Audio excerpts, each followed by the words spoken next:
Good evening. I'm Jimmy. And I'm Timmy. And this is Sock O'Clock News.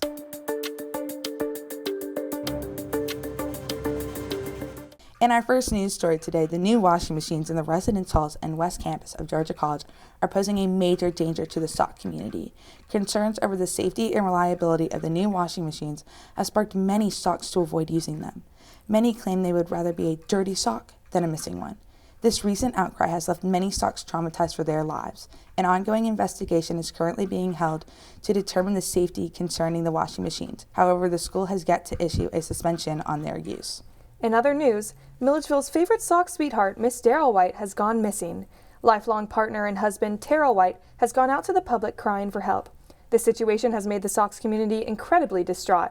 The Whites family hasn't experienced such an incident since one of their members contracted stripoitis and was faced with immediate banishment. While the Sock police continue to search for Miss White, the Sox community has asked all those with available hands and feet to provide any possible information that could help and aid finding Miss White's whereabouts. In more exciting news, the city of Milledgeville has officially voted on the best houses in town available right now for purchase. With a sleek black and leather design, the Oxford home is perfect for a family looking for privacy and comfort with that fancy touch.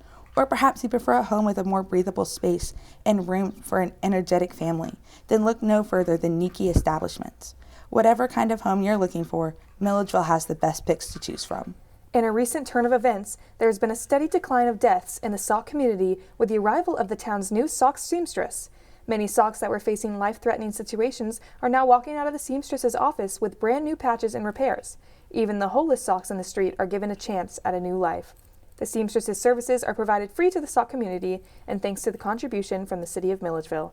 Now no sock should have any excuse to be walking around with holes in public. Now to weather with Sam Sparks. Thanks, Jimmy and Timmy. Good afternoon, folks. As you can see behind me, we have a massive hurricane of cats and dogs raining down the East Coast, leaving mountains of fur all over beaches and residential areas.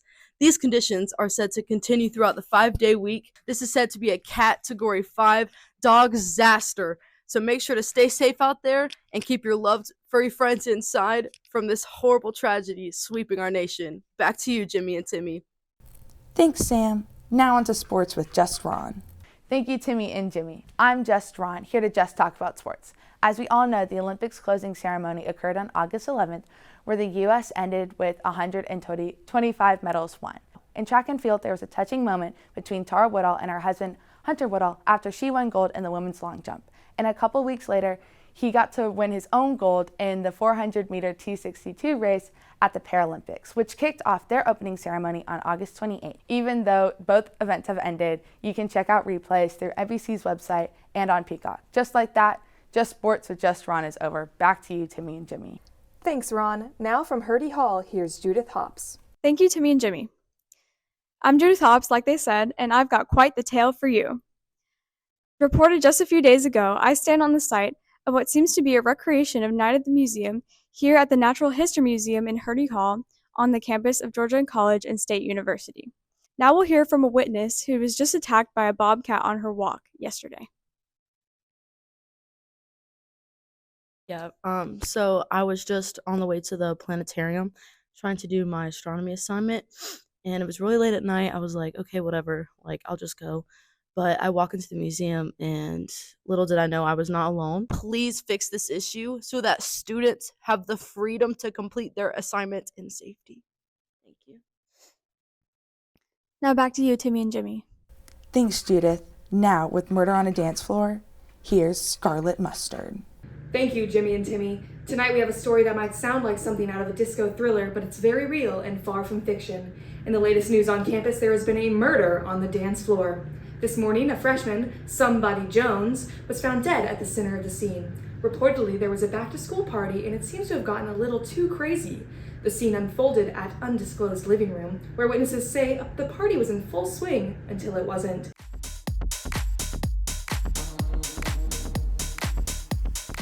Authorities have confirmed that the victim was, in fact, murdered on the dance floor.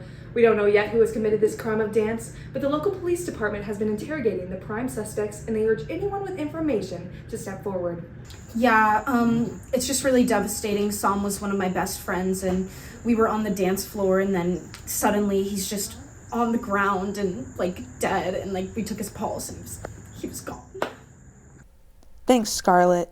I'm Jimmy. And I'm Timmy, and this has been Sock O'Clock News. Make sure to tune in next week where we focus on the sock market crash.